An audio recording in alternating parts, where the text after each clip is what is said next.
बिस्मिल्लाहिर्रहमानिर्रहीम। अस्सलाम वालेकुम स्टूडेंट्स। उम्मीद करता हूँ कि बेटे आप सब लोग खैर आफियत से होंगे। सो स्टूडेंट्स, इस वीडियो के अंदर मैं इंशाल्लाह आप लोगों को जो 9th आर्ट्स के स्टूडेंट्स हैं उनके लिए जो सॉल्व गैस पेपर है वो इंशाल्लाह जो है ना वो उनको क्वेश्चंस को सॉल्व करूँगा।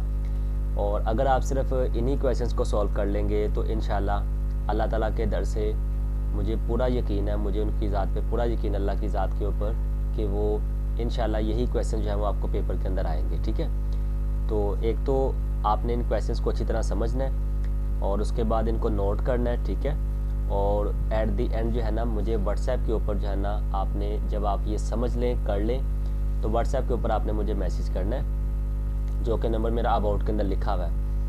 तो वहाँ पे मुझे मैसेज करना है, मैं आपको टेस्ट सेंड करूँगा। ठीक है, वो टेस्ट आपने सॉल्व करना है।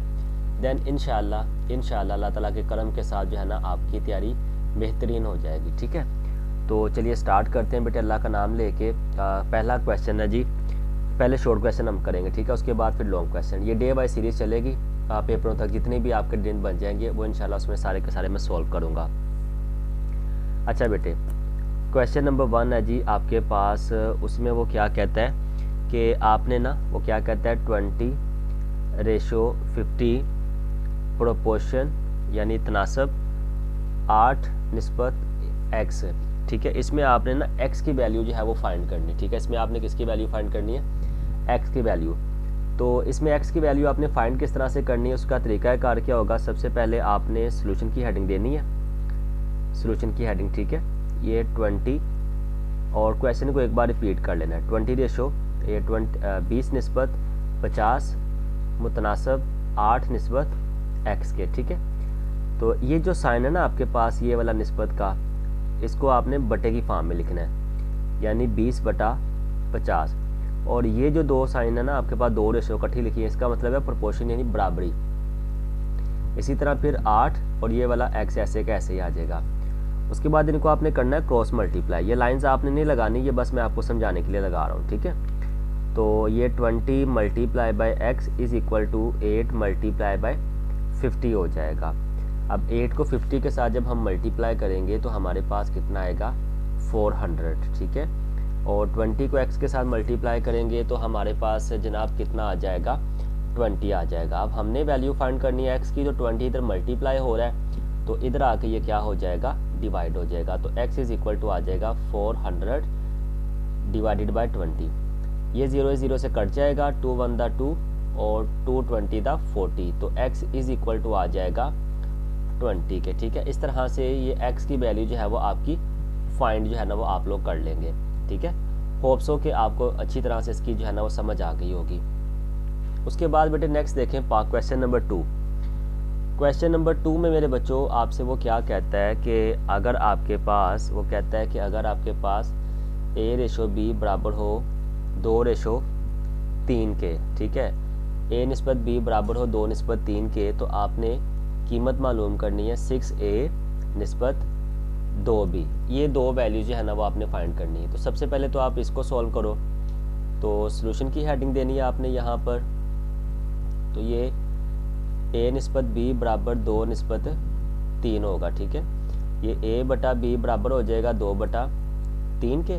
ऊपर a लिखा है तो इधर ऊपर वाली वैल्यू a के बराबर, और नीचे b लिखा है तो नीचे b वाली वैल्यू इसके बराबर, यानी a की वैल्यू आ जाएगी 2 और b की वैल्यू आ जाएगी 3। ठीक है, अब आपने वैल्यू फाइंड करनी है इस रकम की, तो इसको आप लिखो 6a/2b। अब a की वैल्यू आपके पास क्या थी? 2, तो मैंने a की जगह 2 लिख दिया, निस्बत 2।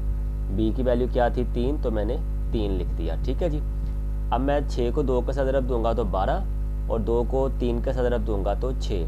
ये 6 एकम 6 और 6 2 12, तो 2/1 जो है ना इसका क्या आ जाएगा जी? आंसर आ जाएगा। ठीक है प्यारे बच्चों, होप सो कि क्वेश्चन नंबर 2 की भी आपको समझ आ गई होगी। उसके बाद बेटे आगे हम डिस्कस करते हैं क्वेश्चन नंबर 3 को। अब क्वेश्चन नंबर 3 में हमने इसको किस तरह सॉल्व करना है। वो कहता है कि अगर एक ख़ानदान में 6 लड़के हों और 4 लड़कियां हों। लड़कों की तादाद हम पहले लिखते हैं, लड़कों की तादाद कितनी है जी? 6। और लड़कियों की तादाद कितनी है जी? लड़कियों की तादाद कितनी है जी आपके पास? 4। तो कहता है कि दर्ज झेल निस्बत मालूम करें लड़कों और लड़कियों की तादाद में, लड़कों की तादाद निस्बत लड़कियों की तादाद। ठीक है जी। वो एक सवाल एक बार सुन लें। इसमें वो क्या कहता है बेटे कि अगर एक घर है जिसमें 6 लड़के हैं और लड़कियां जो है ना वो 4 हैं, तो कहता है कि लड़कों की तादाद में और लड़कियों की तादाद में जो है ना निस्बत आपने मालूम करनी है। ठीक है, क्या करनी है? निस्बत मालूम करनी है। तो लड़के कितनी है? 6 और लड़कियां कितनी है? 4। इनकी आप कटिंग कर लें, एक ही टेबल के ऊपर काटना है। 2 3 6 और 2 2 4, तो 3:2 जो है ना निस्बत इसका आंसर जो है वो आपके पास आ जाएगा। ठीक है, इस तरह से ये आपका जो है ना वो क्वेश्चन नंबर 3 सॉल्व हो जाएगा। अब हम आगे सॉल्व करते हैं इसका सवाल नंबर 4। ठीक है, और सवाल नंबर 4 में वो हमसे क्या कहता है कि अगर मसनूई ज़राए से हासिल की गई चावल की फसल की मालियत 4,90,000 रुपये हो तो उशर जो है ना आपने मालूम करना है। ठीक है, तो सबसे पहले तो आप उशर के बारे में जान लें कि उशर क्या होता है। देखें प्यारे बच्चों, जो हमारे किसान होते हैं ना, फसल जो उगाते हैं, ज़मींदार, ठीक है, जो किसान होते हैं, तो फसल जब पक जाती है उसको वो मार्केट में जाके सेल करते हैं। अब जब वो मार्केट में सेल करते हैं ना, उनको जितना नफ़ा होता है ना उसमें से कुछ हिस्सा जो है ना वो अल्लाह की राह में दे देते हैं। ठीक है, जैसे हम लोग अपनी कमाई का रमज़ान के महीने के अंदर जो है ना वो ज़कात पे करते हैं। ठीक है, जो अल्लाह की राह में हम लोग 2.5% देते हैं उसको हम ज़कात कहते हैं। तो फसल की जो कह लें कि नफ़े में से या फसल की कमाई में से जो आप पैसे देते हो ना उसको हम कहते हैं उशर। अगर तो वो जो कमाई है, मिसाल के तौर पे जो किसान भाई हैं उन्होंने जो फसल उगाई है उसमें उन्होंने पानी देने के लिए या बाकी अखराजात जो है ना वो मसनूई की है। मसनूई से मतलब जैसे एक होता है कुदरती जो है ना वो सहूलत है, एक होती है मसनूई सहूलत। कुदरती सहूलत से मुराद है कि बारिशों का पानी अगर लगा हो तो देन उशर की जो शरह होती है ना फिर 10% उनको देना पड़ता है। ठीक है, अगर वो कुदरती ज़राए से पानी हासिल करता है तो। लेकिन अगर वो ट्यूबवेल वगैरह लगा के जिसके ऊपर उसका अपना खर्चा होता है तो फिर उसको जो है ना वो अल्लाह की राह में 5% जो है ना वो देना पड़ता है। ठीक है, तो इसमें वो क्या कहता है कि एक फसल है चावल की फसल जिसकी मालियत यानी बेच दी गई है, तो उसकी कुल मालियत जो है ना वो कितनी है जी? कुल मालियत कितनी है? 4,90,000। ठीक है, 4,90,000 ये कुल मालियत है। और इसका उसके ऊपर जो है ना आपने मालूम करना है जी, उशर मालूम करना है। तो अब चूँकि मसनूई उशर मालूम करना है ना मसनूई ज़राए से, तो उशर आप कैसे होगा? देखिए यहाँ पर सोल्यूशन की हेडिंग दें आप। ठीक है, हम जानते हैं कि मसनूई ज़राए से हासिल शुदा जो उशर होता है ना वो कितना होता है? 5%। वो कितना होता है जी? 5%। अब हम क्या करेंगे, ये जो फ़ीसद है ना, ये जो आगे साइन लिखा हुआ है ये फ़ीसद का साइन है, तो ये 5/100 हो जाएगा। और इसको ज़रब किसके साथ करनी है? 4,90,000 के साथ। ठीक है, 4,90,000 के साथ। ठीक है, तो इसमें बेटे आपने क्या करना है? देखिए ये 2 0 से कट जाएंगे। उसके बाद बाकी आपके पास क्या बचा? 4900 को आपने 5 के साथ जो है ना वो ज़रब कर देना। ठीक है, 5 को 0 के साथ करेंगे 0, 5 को 0 के साथ करेंगे तो 0, 5 को 9 के साथ करेंगे तो बेटे 45, 45 का लगेगा 5, 4 हासिल आ जाएगा। 5 को 4 के साथ करेंगे तो 20 और 20 और 4 24, तो ये 24,500 हो जाएगा। ठीक है, यानी कि मसनूई ज़राए से टोटल उसको जो उशर पे करना पड़ेगा वो 24,500 रुपया जो है ना उसको पे करना पड़ेगा। ठीक है जी। उसके बाद बेटे उससे अगला सवाल आपके पास है, उसमें अगले सवाल में वो क्या कहता है कि कहता है एक कारोबार में जो है ना वो 33,000 रुपये नफ़े को 3 अशखास में आपने तकसीम करना है, जबकि इनके हिस्सों में जो निस्बत है ना वो निस्बत क्या है वो देख लें ज़रा। अच्छा, सबसे पहले तो क्वेश्चन नंबर 5 है। अब एक कारोबार 3 बंदों ने मिलके कारोबार किया हुआ है। ठीक है, 3 बंदों ने मिलके कारोबार किया हुआ है जिसमें उनको नफ़ा जो है ना वो कितना हुआ है? 33,000 रुपये का। नफ़ा कितना हुआ है जी? 33,000 रुपये का। अब उन तीनों के जो बंदे हैं ना, वो तीनों जो बंदे हैं उन्होंने जो है ना अपना अपना हिस्सा निकालना है और तीनों की निस्बत ज़्यादा है। किसी की इन्वेस्टमेंट ज़्यादा है, किसी की इन्वेस्टमेंट कम है। तो इन्वेस्टमेंट के मुताबिक या डील के मुताबिक ही जो है ना नफ़ा या नुकसान हमें पे करना पड़ता है। ठीक है, अब उन अशखास में जो है ना वो उन अशखास में जो निस्बत है, हिस्सों में उनकी निस्बत है वो कितनी है वो देख लें। 3 निस्बत 5 निस्बत ये 3 है। ये उनमें इसके मुताबिक आपने नफ़ा देना, ठीक है। टोटल अमाउंट 33,000 रुपये है। अच्छा बेटे, अब इसको कैसे करना आपने देखें। सबसे पहले तो आप मालूम कर लें निस्बती मजमुआ यानी 3 5 जमा 5 जमा 3, 3 और 5 8, 8 और 3 11 हो जाएगा, ठीक है। ये निस्बती मजमुआ आ गया, ठीक है जी। ये आ गया आपके पास निस्बती मजमुआ, टोटल 11। अच्छा बेटे, अब पहले का कितना हिस्सा है 3, तो आप क्या करोगे 3 को 11 के ऊपर डिवाइड करके तकसीम करके तो 33,000 के साथ जो है ना आप इसको मल्टीप्लाई कर दो, ठीक है।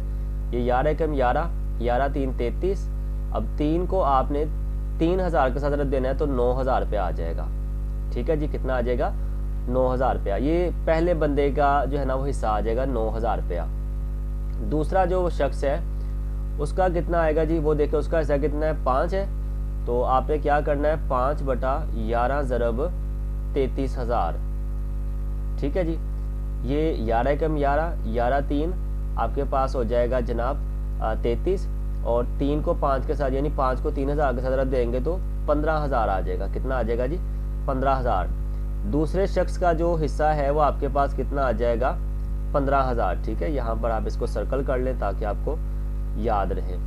उसके बाद बेटे नेक्स्ट हमने करना है जी तीसरे शख्स का हिस्सा आपने मालूम करना है, और उसकी भी निस्बत वही है 3 ही है, तो मतलब यही आएगा। तो एक बार आप यहाँ पर दोबारा मालूम कर लें। तो तीसरे शख्स का हिस्सा जो है ना वो आपके पास क्या आएगा 3 बटा 11 ज़रब 33,000, ठीक है। इसका भी प्रोसीजर वही है, 11 कम 11, 11 3 33 है। तो 3 को 3,000 के साथ देंगे तो 9,000। तो तीसरे शख्स का हिस्सा भी जो है ना वो कितना आ जाएगा बेटे 9,000 ही आ जाएगा, ठीक है। तो इस तरह से आप इस क्वेश्चन को जो है ना प्रॉपर वे में सॉल्व कर सकते हो। होप सो कि आपको इस क्वेश्चन की जो है वो अच्छी तरह से समझ आ गई होगी और आपको क्लियर भी हो गया होगा, ठीक है। बट फिर भी कोई मसला होता है तो आप कमेंट में मुझसे जो है ना वो पूछ सकते हो, ठीक है जी। उसके बाद बेटे नेक्स्ट देखते हैं, नेक्स्ट डेफिनेशन है कुछ, ठीक है, वो आपने करनी है। उसके बाद बेटे नेक्स्ट क्वेश्चन है जी कुव्वतनुमा की शक्ल में लिखना आपने, क्वेश्चन नंबर 6, ठीक है। क्वेश्चन नंबर 6 है, कहता है कुव्वतनुमा की शक्ल में लिखे। कुव्वतनुमा की शक्ल से मुराद होता है कि उसको पावर में लिखना, ठीक है। तो क्वेश्चन आपके पास है जदर की फॉर्म में लिखा हुआ है x की पावर 7, y की पावर 9 बटा z की पावर 4 है, ठीक है। और इधर लिखना हमने 3। इसको आपने लिखना है बेटे पावर की फॉर्म में, कुव्वतनुमा की शक्ल में। तो हमारे पास वैसे अगर जजर हो ना ये वाला साइन रेडिकल, तो इसकी वैल्यू होती है 1/2, ठीक है। इसकी वैल्यू क्या होती है 1/2। लेकिन अगर इसके शुरू में कुछ आ जाए, जैसे यहाँ पर मैं 3 जजर लिख देता हूँ तो ये 1/3 हो जाएगा। अगर मैं इधर 4 लिख देता हूँ तो ये 1/4 हो जाएगा, ठीक है। अब इसके शुरू में क्या लिखा हुआ है 3, तो इसकी ओवरऑल जो पावर होगी ना वो आपके पास क्या हो जाएगी जी 1/3 हो जाएगी, ठीक है। 1/3। अब इसको आपकी मर्जी है कि आप इसको मल्टीप्लाई की फॉर्म में लिख लें, आप इसको वैसे ही लिख लें, ठीक है। तो देन ओके है, ठीक है। आप अगर इसको ऐसे भी लिखा रहने देते हैं तो देन ओके है। अगर आप इसको वैसे सॉल्व करना चाहते हैं तो देन आप सॉल्व कर लें। 7 मल्टीप्लाई बाय 1/3, y की पावर 9 मल्टीप्लाई बाय 3 1/3, और z की पावर 4 मल्टीप्लाई बाय 1/3, ठीक है जी। तो 7 को 1 के साथ मल्टीप्लाई करेंगे तो x की पावर 7/3 हो जाएगा। इसको करेंगे y की पावर 9/3 हो जाएगा, और नीचे z की पावर 4/3 हो जाएगा, ठीक है। अब ये कटती है, इसको काट दे, 3 एकम 3 और 3 3 9 हो जाएगा, बाकी कोई नहीं कटती, उसको आप ऐसे ही रहने देना, ठीक है। y की पावर 3 बटा z की पावर 4/3, ठीक है। मैं क्वेश्चन को रिपीट नहीं कर रहा ताकि वीडियो शॉर्ट से शॉर्ट हो सके, ठीक है। बाकी अगर आपको ये क्वेश्चन अभी नहीं समझ आया या कोई भी क्वेश्चन आपको नहीं समझ आया तो आप लोग उस वीडियो को जो है ना वो पीछे थोड़ा सा करें, उसको अगेन 2 3 4 5 मरतबा भी आपको समझना पड़ता है। तो आप उस क्वेश्चन को सॉल्व करें, उसको करें। फिर कोई मसला होता है तो आप मुझसे व्हाट्सएप पर रब्ता कर लें, तो चाहे आप मुझसे कमेंट सेक्शन में पूछ लें, तो इंशाल्लाह मैं एज सून एज जितना जल्दी हो सकेगा मैं इंशाल्लाह आपको रिप्लाई भी दूंगा, ठीक है। उसके बाद बेटे क्वेश्चन नंबर 7 है जी, क्वेश्चन नंबर 7। तो क्वेश्चन नंबर 7 की वैल्यू आपके पास है जी x की पावर 3 y की पावर 4 मल्टीप्लाई बाय x की पावर -2 और y की पावर -2। ठीक है जी। इसमें ना आपने इसको सिंगल पावर के अंदर, सिंगल कोवन के अंदर, बाहर कोवन के अंदर लिखना है। ठीक है। अच्छा देखें, इस सवाल के अंदर ना आपके पास दो वैल्यूज़ x की हैं और दो ही वैल्यूज़ आपके पास y की हैं। तो आप क्या करोगे, x वाली वैल्यूज़ लैदा और y वाली वैल्यूज़ लैदा, x की पावर 3 और x की पावर -2। ठीक है। डॉट का मतलब भी मल्टीप्लाई ही होता है। y की पावर 4 और y की पावर -2। तो अब ये पावर जो है ना आपस में क्या हो जाएंगी, अगर तो इन दोनों के दरमियान कोई साइन ना होता, जैसे 3 और 2 है, इनके दरमियान कोई भी साइन ना होता तो ये प्लस होती, लेकिन अब इनके दरमियान ना माइनस का साइन है, तो इसलिए यहाँ पर ये 3 -2 हो जाएगा और y -2 हो जाएगा। ठीक है। अब 3 में से 2 निकाल देंगे तो 1 आ जाएगा, y में से 4 में से 2 निकाल देंगे तो 2। बस ये आपका आंसर जो है ना वो आ जाएगा। ठीक है। इस तरह से इस क्वेश्चन को आप आसानी से कर सकते हो। उसके बाद बेटे क्वेश्चन नंबर हमारे पास 8 है जी। ये मैं गेस्ट पेपर बना रहा हूँ। ठीक है। तो इसलिए मैं सिर्फ जो मेरे मुताबिक मोस्ट इंपॉर्टेंट क्वेश्चन और जो बार बार आए हुए हैं, ठीक है, वही क्वेश्चन मैं आपको करवा रहा हूँ। तो इसलिए फिर भी आपको वैसे भी कोई ज़्यादा क्वेश्चन समझ ना हो तो आप मुझे बता सकते हैं, मैं इंशाल्लाह आपको वो करवा दूंगा। अच्छा जी, क्वेश्चन नंबर 8 आपके पास है 0.0001 ठीक है। इसको आपने लिखना है साइंसी तरकीब की शक्ल में। ठीक है। आप साइंसी तरकीब की शक्ल में लिखना कैसे है, उसका प्रोसीजर क्या होता है आपको बेटे पता है कि पहले नंबर के बाद हम इशारे लगाते हैं, अगला नंबर वैसे के वैसे लिखा जाता है। ठीक है। अगर वो गैर सिफर हो यानी सिफर ना हो तो अगर तो आपके पास ज़ीरो जो है ना वो लेफ़्ट हैंड साइड पे हो, ये लेफ़्ट हैंड साइड होती है और ये वाली जो है ना वो राइट हैंड साइड होती है। ठीक है। ये वाली जो 8 है 18 जहाँ लिखा हुआ है, तो अगर तो सारे सिफर जो है ना वो लेफ़्ट हैंड साइड पे हो तो देन जो पावर होती है ना 10 की पावर, क्योंकि साइंसी तरकीब का मतलब 10 की पावर में लिखना, तो जो पावर होती है वो माइनस के अंदर आती है, यानी 1.8 ज़रब 10 की पावर -4 हो जाएगा। ठीक है। ये 1 2 3 4 लिखा हुआ है ना, तो 10 की पावर -4 हो जाएगा, तो ये आपका आंसर आ जाएगा। ठीक है। बस इसमें यही साइंस तरकीब के अंदर यही लिखना होता है और कुछ भी नहीं लिखना होता। ठीक है जी। उसके बाद बेटे क्वेश्चन नंबर 9 है। अच्छा बेटे आपने परेशान नहीं होना कि इतने लंबी वीडियो हो रही है, दरअसल आपके पेपर्स की तैयारी करवा रहा हूँ तो उसमें कम से कम हमें 10 सवाल तो करने चाहिए। 10 सवाल करवाऊंगा तो फिर ही कोई वीडियो के अंदर आपकी एवरेज सेट होगी ना, तो फिर ही आपको कुछ क्वेश्चंस करने हैं, तो आप आधा घंटा पौना घंटा निकालें, उसकी प्रैक्टिस करें। ठीक है। तो आप लाजमी तौर पर इसको कवर करें। उसके बाद बेटे क्वेश्चन नंबर 9 आपके पास है। क्वेश्चन आपको दिया हुआ है an = 3n - 5। इसमें आपने ना पहले 3 रकम मालूम करनी है, पहले 3 रकमें मालूम करनी है। इसमें आप सबसे पहले तो फ़र्ज़ करोगे कि n बराबर है 1 के, n बराबर है 2 के और n बराबर है 3 के। ठीक है। ये 3 रकमें जो है ना आपने लेट करनी है, फ़र्ज़ करनी है। अब पहले आप जब 1 को सॉल्व करोगे तो जहाँ जहाँ n लिखा ना वहाँ आपने 1 लिख देना है। अब यहाँ पर ये लिखा हुआ है n तो 1 लिख दिया, और फिर उसके बाद यहाँ पर n लिखा हुआ है, यहाँ भी 1 लिख दिया -5। ब्रैकेट का मतलब आपको पता है बेटे ज़रब होता है, तो 3 एकम 3 हो जाएगा और -5, तो प्लस माइनस -5 में से 3 निकाल देंगे तो -2, तो a1 की वैल्यू आपके पास -2 आ जाएगा। उसके बाद बेटे सेम यही फार्मूला आपने दोबारा लिखना है। an = आपके पास है 3n - 5। अब n की वैल्यू आपने क्या लेनी है 2। अब जहाँ जहाँ n लिखा ना वहाँ वहाँ आपने 2 लिख देना है। यहाँ भी लिखा हुआ है तो यहाँ भी 2 लिख देंगे -5।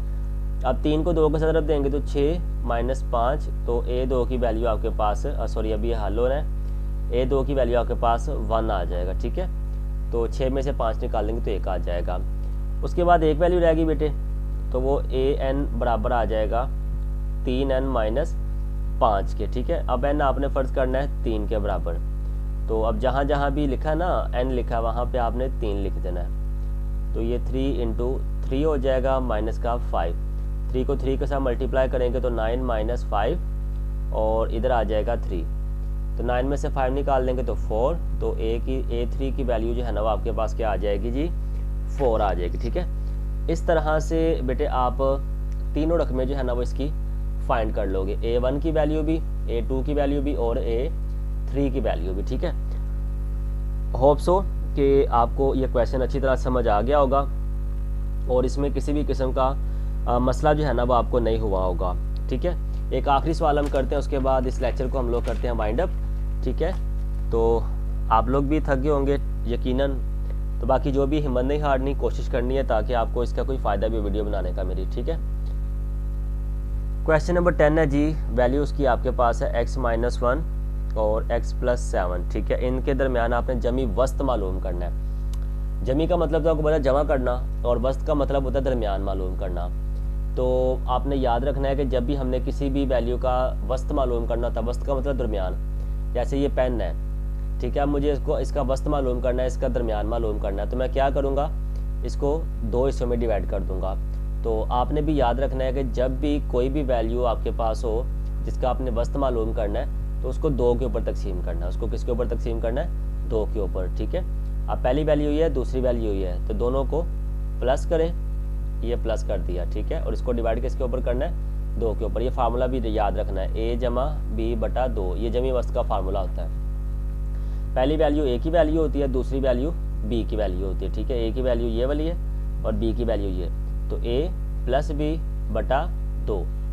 अब इसमें क्या करोगे आप, x वाली लैदा कर लो, x जमा x, ये दोनों इकट्ठा करके लिख दिया, और जो x के बिना उसको लैदा -1 और जमा का 7 बटा 2। 1x और 1x हो जाएगा 2x, जमा माइनस माइनस 7 में से 1 निकाल देंगे तो जमा का 6 आ जाएगा बटा 2। इन दोनों में से आप 2 कॉमन ले लो, ठीक है। 2 ही क्यों कॉमन आ रहा है, क्योंकि 2 के पहाड़े में 2 भी आता है और 6 भी आता है, तो अंदर आ जाएगा x जमा 3। अब x जमा 3 कहाँ से आया, देखो 2 तो बाहर आ गया ना, इसके साथ जो 2x के साथ 2 था वो बाहर आ गया, तो वो सिर्फ x रह गया। अब ये 3 क्यों आया, हमारे पास बेसिकली ये नंबर था ना, तो हम किसके साथ मल्टीप्लाई करें कि 6 आए, 3 के साथ, तो इसलिए अंदर x जमा 3 आ गया बटा 2। ये 2 से कट गया, इधर आ गया आपके पास 1, तो x जमा 3 आपके पास जो है ना वो आ जाएगा इसका जमी वस्त, ठीक है। तो इस तरह से बेटे आप इस क्वेश्चन को सॉल्व कर सकते हो और इसको आप क्लियर कर सकते हो, ठीक है। होप सो कि आपको क्वेश्चन जो है वो समझ आ गए होंगे। 10 सवाल हमने किए, तो आप लोगों ने इनको लाजमी तौर पर करना है ताकि आपको इन सवालात का फ़ायदा भी लाजमी तौर पर पहुँचे। तो मिलते हैं इंशाल्लाह नेक्स्ट वीडियो में, तब तक के लिए अपना बहुत ज़्यादा ख्याल रखिएगा। अस्सलाम वालेकुम व रहमतुल्लाहि व बरकातुहू।